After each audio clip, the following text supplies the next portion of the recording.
X-ray, Mexico. Name is John, and off to Richmond. Barefoot's on a old TS-83O.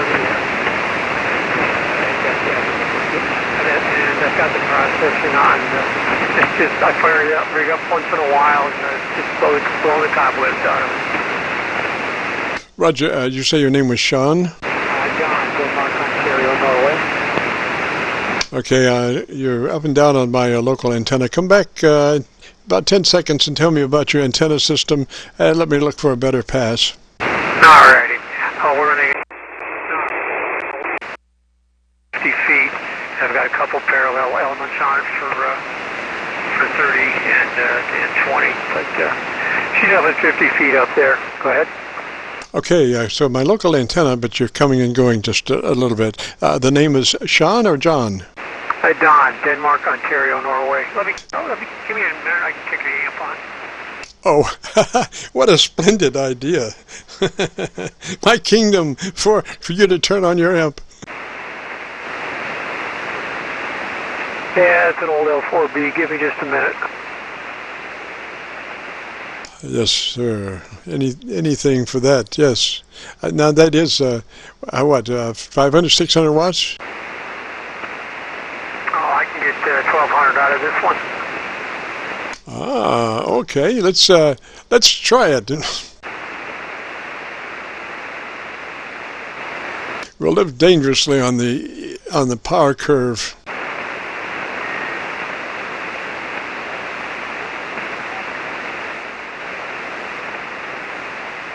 There we go. Yeah, KC9VKV, K4 Zulu X-ray, Mike. Yes, sir. Now we're talking. Don, where are you located, sir? I'm over here a little bit north of Richmond, Virginia, and dipole is 50 feet.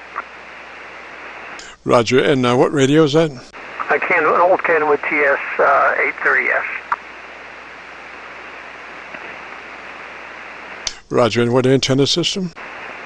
A dipole at 50 feet. Dipole 50 feet. Oh, roger that. Now, in our generic tune-up procedure, we do recommend that one starts with just a token amount of compression, which is about a 3. It's nothing that you will ever hear, but it is the beginning of us trying to reach a 3 dB transmit dynamic range. Roger? Yeah, let me take the processing off, and there she is clean right out of the gate. K4 Zulu X-ray, Mike. Roger. Now engage the compressor at a 3. The 3 is a token amount, but it does exactly what it needs to do for us to end at the right place. Yeah, well, let's see what she's indicating now. K4 is 1, 2, 3, 4, 5, 5, 4, 3. I've got some pretty high peaks here. Peaking almost 10 on the really high peaks, but averaging about 2 or 3. Roger. We're just looking for about a third of the possibilities of that compressor. Just about a third of its capabilities. Not anything grandiose, nothing that you'll ever hear, but just a 3 out of 10 or a 30 out of 100, just however your input level to the compressor reads.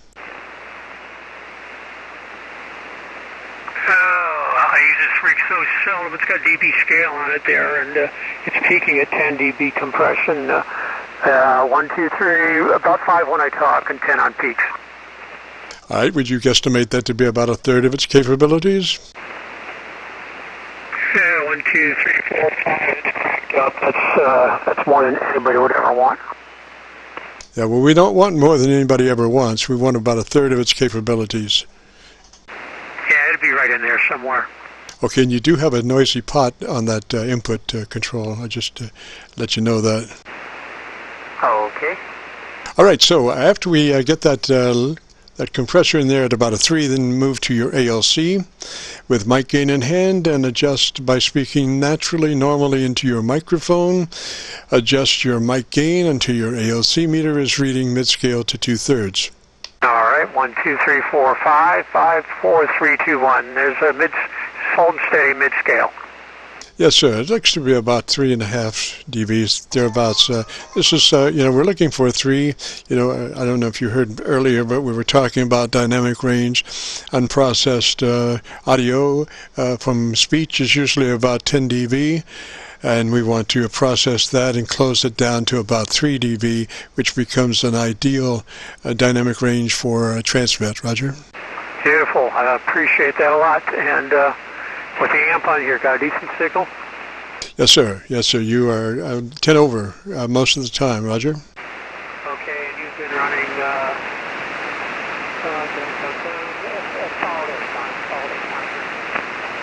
Okay, so you just dropped down there very low. You were right towards my noise level, that last transmission. So I guess that's how Mother Nature's working this afternoon. No, it's me. I've got the amp on a foot switch when I'm on this rig. Ah, yes, okay. Now you're back up. I was wondering, but just because you dropped down 10 dB, I take that as Mother Nature, Yeah, on 40 meters, definitely. Anything goes here. Roger. Yeah, it sounds good, sir. I think you've got it. And if you would like to hear us, your signal, if you go to YouTube in the next couple of days, it'll take us, give us 48 hours to get it loaded up to YouTube. But if you go to YouTube and do a call letter search for KC9VKV, Kilo Charlie 9, Victor Kilo Victor, that will take you to our Qso-Vlog page.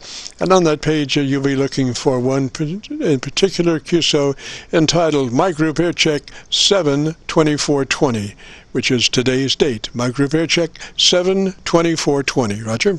Roger that, 7/24/20. Heard you give it to the last fella. And nice day, solid signal on this. And I didn't write down the name, son of a gun. I'm sorry. Name here is Jim, Juliet India Mike, and we are located just across the river from Louisville, Kentucky. We're on the Indiana side of the Ohio River, right at Louisville. Beautiful, beautiful. I'm sure it's warm down there. You guys got your share of storms, what was it, 2 days ago? Yes, sir. We've had some come through here, and unfortunately there was one that came up real quick in the afternoon. It must have been straight line winds of 70 miles an hour, and we do have some dead trees that's on the power right away, and we've been after Duke to take care of those for at least 2 years, and they did take down one recently, but they left 4 others, and I told them that you're going to have some problems, and the straight wind came through, and we did have one fall and did damage my 10-foot one. I have 2 twin 10-foot magnetic loops, and the one on the rotor down towards the ground got clobbered by part of that tree. Roger? Oh, brother, I'm sorry to hear that. Very much to the repair and getting it back up, or how extensive was the damage? Pretty bad. I'm using fiberglass support mast, and it's cracked pretty badly. It's still vertical, but it is very mushy, right about a foot past the rotor.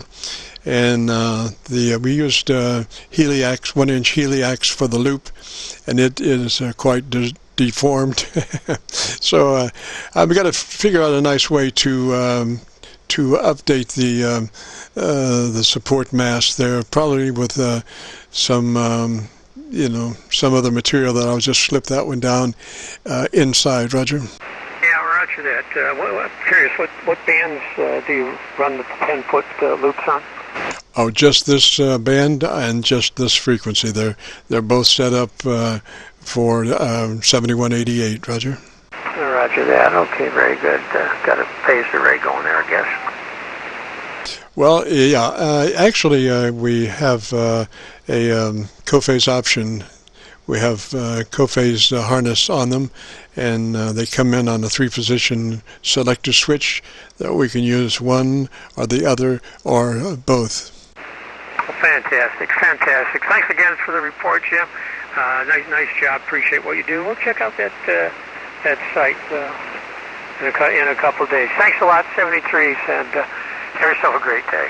K4ZXM. Roger, Don 3ZWAS, thanks for dropping by. You have a great afternoon, beautiful weekend. This is KC9VKV, 20 minutes till 5. We turn into a pumpkin at 5, so if you have a radio you want to check out, give me a shout.